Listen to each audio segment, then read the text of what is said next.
We're going to move now to Dr. Alicia Horton, who is the Executive Director of Thrive DC, and talk to you. Hey, how are you, Alicia? I'm Wonderful. well. Thank you Yeah. so much, Denise, for having me. Yeah, yeah. As we said earlier, people, our young people start off. I mean, if we put them in the right place and do the right thing, their dreams can come true. We've seen that happen over and over again, but we recognize that that doesn't happen for everyone.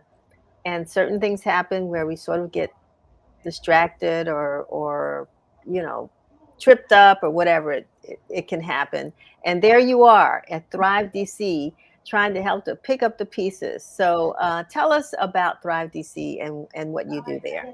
Thank you so much. So, Thrive DC is about 43 years old institution here in Washington, DC. We've operated in a few locations. Currently, we are in Columbia Heights, where we've been for the last almost 14 years now. We are a social service organization really providing supports to vulnerable communities. So we've been busy, busy, busy over these last few years, really trying to help people pick up the pieces of their lives amid the COVID pandemic and in general. So we're excited to be here and to talk more about some of our work. So I know when you talk about picking up the pieces, I mean, and I don't know how we classify people per se, but I know people end up homeless for a lot of reasons. We have a lot of returning citizens that are coming back to DC and really don't have a place to call home. People Mhm. who have had substance abuse problems, domestic violence issues. A lot of things put people out Yeah. of their homes and make them put them in vulnerable positions. And Right. so, I mean, that's a great swath of folks. How do you manage It to is. handle all of this? It is. And, we have worked hard to become as much of a one stop shop as possible for folks who are struggling. So, and Denise, you hit it on so many of the issues homelessness, substance abuse, um, victims of violent crimes, and domestic abuse. We have programming to support folks in any of those situations because we know that those are the things that really destabilize communities. We also have, so our programming happens kind of at two tiers. One is emergency supports. So folks can come in and get critical time case management. So this is when you need something right away, and we can help you if you need to take a shower, if you just need a hot meal, if you need to wash some clothes, just take care of some of those very fundamental needs. And then we have what we call step up programs. So those are strategies put in place to help people take next steps toward independence and begin to thrive in their communities. So that would involve substance abuse support. That would involve our victims assistance programming. That would involve our reentry support work. So we really have tried to create paths for folks so that they can find the issues that are destabilizing them and build. So, and the biggest question for me right now is how do they find you? Do they walk into, is there like a storefront or an office or, Yeah, and where do they have to come if they hear yeah, about this program? How do they find absolutely. you? So we are located at 1525 Newton Street. We're in the basement of St. Stephen's Church. And, oddly enough, uh, our strongest advertiser is word of mouth. We have so many clients who will bring somebody or tell somebody to come to see us because they've gotten support here themselves.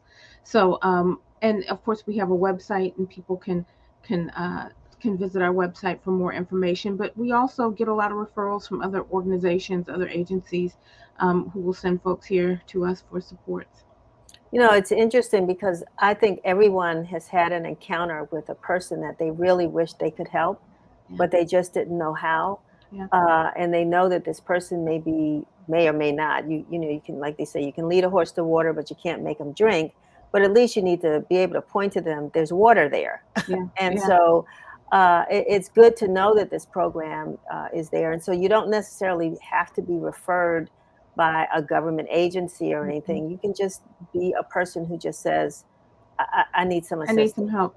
Listen, we have one of the lowest barrier programs available in the district. You can come in and get something to eat. There's no questions asked. We may ask for a name, but you can give us anything. It's really just for a count.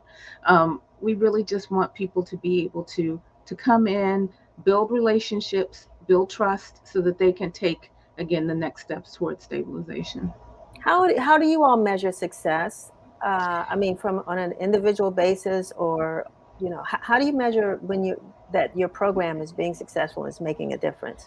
Well, it depends on the individual. You know, folks come in and they set up their own case plans, so they determine what their goals are, and then we work with them to help meet those goals. So their goal may be to find housing. Their goal may be for employment, and we have employment training programs, and we have housing assistance. So we're going to put you again on the path that you deem as your path to success. What do you think is one of the biggest challenges, though, facing people in those vulnerable populations, particularly with returning citizens? Yeah. Is it acquiring homes, jobs? What's the biggest challenge they face, and then how have you all been able to support that? Yeah. So you named it. Getting jobs, getting housing. You know, there's so many obstacles that are thrown into the path of the folks who are coming home. We actually have a campaign called The Chance to Thrive, where we're working to help people realize how their biases and preconceived notions are setting up people for failure. So when you decide you will not hire a returning citizen for no apparent reason, but because you have an identified bias around that, that's a problem. When people decide they won't provide housing to returning citizens, you just don't give people an opportunity to really rebuild their lives. And they want it more than we want it for them. They're hungry for an opportunity, a second chance. And we believe that they deserve that. So we're working hard from public awareness campaigns to employment training to really set people up for success. And are there organizations you partner with? I know that you gave us the address, which is in Northwest, but when we Mhm. look at Northeast and Southwest or Southeast, other parts of the city, do you partner with other organizations, or would folks really have to come to your location to get the Absolutely, absolutely. Particularly around reentry. I sit on the leadership council of the Reentry Action Network, which is a coalition of reentry service providers, and they are all over the city. And we work in conjunction to make sure that whatever the need of that returning citizen is, if we can't provide it, we're going to connect them with an agency that can. Or if a different location is more convenient, then we're going to connect them in that way. So we belong to coalitions like that all over the city. Did I hear you say that you've been around Thrive DC has been around for did I hear 40 years? Did you say that? 43 years. We're 43 years old. 43 Hmm. years. Okay. And Hmm. how are you funded? We have several different funding sources. We have some government support. We have some individual funders and some foundation support. So we work hard to resource the programming that we provide to our client community. Is there any way that individuals can support your program? Absolutely. Please visit our website at www.thrivedc.org, and you can find out ways to plug in not only your resources, but you can also plug in your time. We really require the support of our community to make this happen. We believe that this is a community job.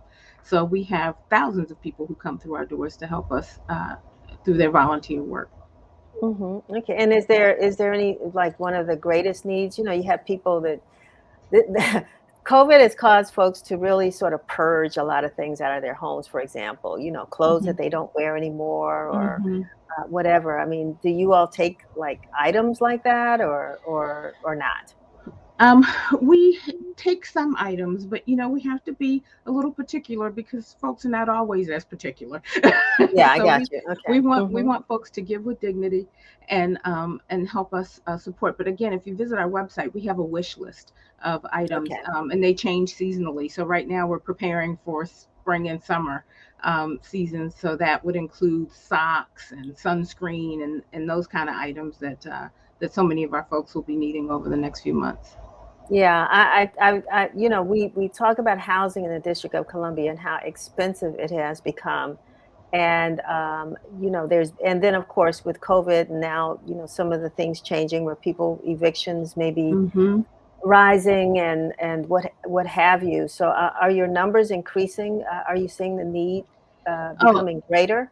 yeah, it's interesting. We have always had a pantry program, an emergency pantry program, and pre-COVID, we were probably doing 90 to 100 bags a week for clients in the community.